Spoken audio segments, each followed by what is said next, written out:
Hello दोस्तों, केना छी अहाँ सब? अहाँ सबके स्वागत करै छी एक और नया वीडियो में। तो आइ अहाँ सबके देखाबऽ जा रहल छी जे चूड़ाके लाइ केना बनै छै। हमरा सबके एम्हर तऽ चूड़लाइ कहै छै। तो चलू देखाबै छी।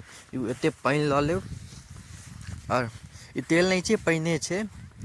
ओ पिछुलका जे बनेने छलियै ने, ओ तिलवा से बनेलियै तो ओकर सबके गुड़ लागल छलै, तो ओहिमे पानि देलियै तेहन भऽ गेलै। ताहिमे एतेक गुड़ खसा देबै, 1.5 ढेपा, एगो आधा। तो ओतेक पानि धऽ देबै आ 1.5 गुड़के ढेपा खसा देबै। ई 1 किलो चूड़ामे एतेक बनत, ओहि हिसाबसँ अपन देबै जे कतेक हम बनाबऽ चाहै छी। तऽ एकरा बढ़िआँसँ गला लेब, एकदम पूरा लटपट जकाँ भऽ जायत, एकदम लसगर। बहुते एकरा पिघलाबऽके छै एखन, जे कहियौ। पिघलाबऽ कहियौ, गाढ़ बनबियौ, जे कहबै सब चलतै।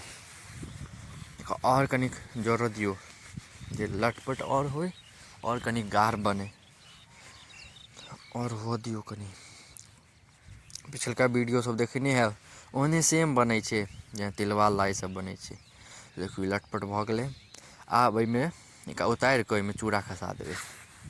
अहियोपर खसा सकै छी, आसानी हैत उतारि कऽ। कनि कनि लारि चारि लेब जे लागै नहि, नीचाँमे जरि नहि जाय। ओहिके बाद एकरा नीचाँ उतारि लेब। एहिमे ओहिके बाद चूड़ा खसा देबै। ओहिके बाद मिला लेब,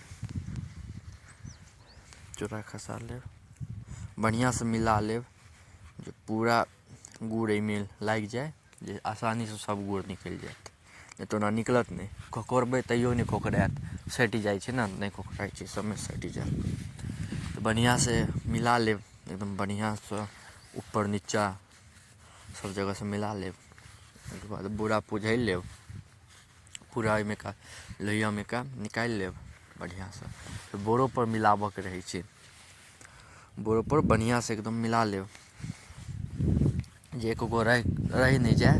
और जल्दी जल्दी मिलाएब, किएकि जल्दी जल्दी मिलेबै ने तऽ सुखायत नहि तऽ ओना रहि जायत। धीरे धीरे मिलेबै या फेर एना छोड़ि देबै कनि देर तक तऽ सुखि जायत, तऽ फेर नहि बनत बढ़िआँ। तेँ जल्दी जल्दी मिलाबऽके रहै छै। और गरमो लागत, गरम रहत तऽ हाथमे पानि लगा लगा कऽ मिलाबैत रहब। देखियौ एखन तक निकालिए रहल छलै मम्मी। आब देखियौ जल्दी जल्दी मिला लेब।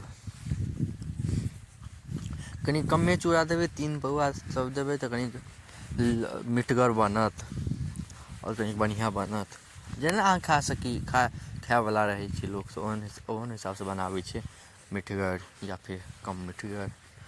देखियौ बढ़िआँसँ मिला लेब जे पूरा एकदम चूड़ामे गुड़ लागि जाय, जे सब एकदम बढ़िआँसँ चिपकि जेतै गोल बनेबै जखन। तऽ ओहिके बाद एकरा बढ़िआँ जकाँ हाथमे पानि लगा लगा कऽ करब, नहि तऽ पाकत खूब।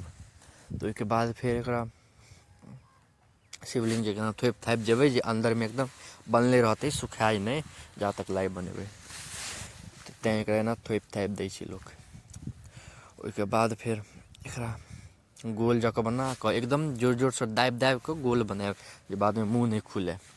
देखियौ जतेक अहाँ अपन साइज बना सकै छी, बड़को बना सकै छी, छोटको बना सकै छी। तऽ एकदम जोर जोरसँ दाबि कऽ ओहिके बाद ओकरा रखने जायब जे मुँह नहि खुलै, मुँह नहि बाबय। ओहिके बाद फेर ऊपरसँ सूखल चूड़ो ओहिपर खसा देबै जे मुँह नहि बाबय। एकर आब की साइन्टिफिक रीजन छै से नहि पता, हिलाओ कऽ भऽ जाइ छै, हिला देबै तैयो नहि मुँह नहि खुलत। अभी काल्हिए नहि मुँह बबै छै हिलेलासँ या फिर सूखल चाउर देलासँ, पते नहि, सूखल चूड़ा देलासँ, ईसब नहि पता। आब देखियौ एतेक बनि गेलै, एतेक 1 किलो चूड़ामे बनलै एतेक लाइ, चूड़लाइ। एहि कारी पन्नीमे देखैत हेबै लास्टमे जे बचि जाइ छै, ओ कारी पन्नीमे बान्हि कऽ धऽ दै छी, जे एकदम बढ़िआँसँ भऽ जाय। तऽ केहन लागल अहाँ सबके जरूर बतायब। एतेक देर तक देखऽके लिए धन्यवाद। नीक लागै तऽ लाइक, कमेंट, शेयर, सब्सक्राइब सब कऽ देब। मिलै छी अगिला वीडियोमे।